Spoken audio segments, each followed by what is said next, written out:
name is Robyn Wolfson Vorster. I'm a child protection activist and I run an organization called For the Voiceless. What predators do when they groom children is they first of all identify children who might be a good target, and those are not necessarily the children that we think.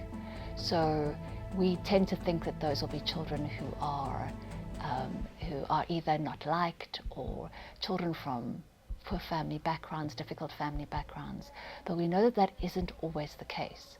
In fact, children who are chosen for grooming are often elite children. They're children who are very successful. There are sometimes children who come from very strong family backgrounds, but they have currency that the coach can, or the perpetrator can manipulate. And that currency might be related to them succeeding. It might be related to them wanting a relationship with that coach, getting the right coaching.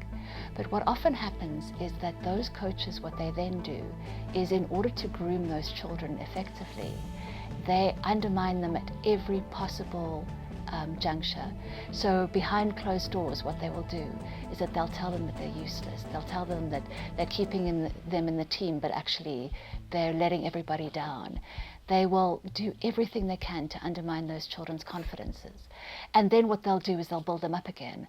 So those children go through an emotional yo-yo of, I'm good, I'm not good, I've got to do more, I need to do whatever the coach says because the coach is the one who's going to get me ahead.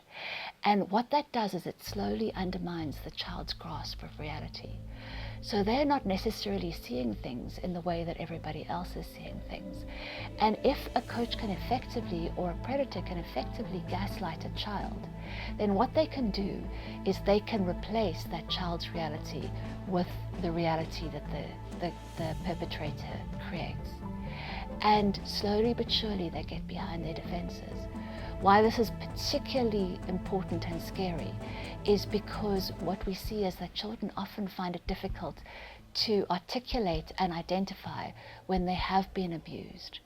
Because they'll go, well, I don't know, I think it felt wrong, but I don't know, I'm doubting myself. And it's hard enough for victims who are children to speak out anyway, and to be believed by authorities anyway.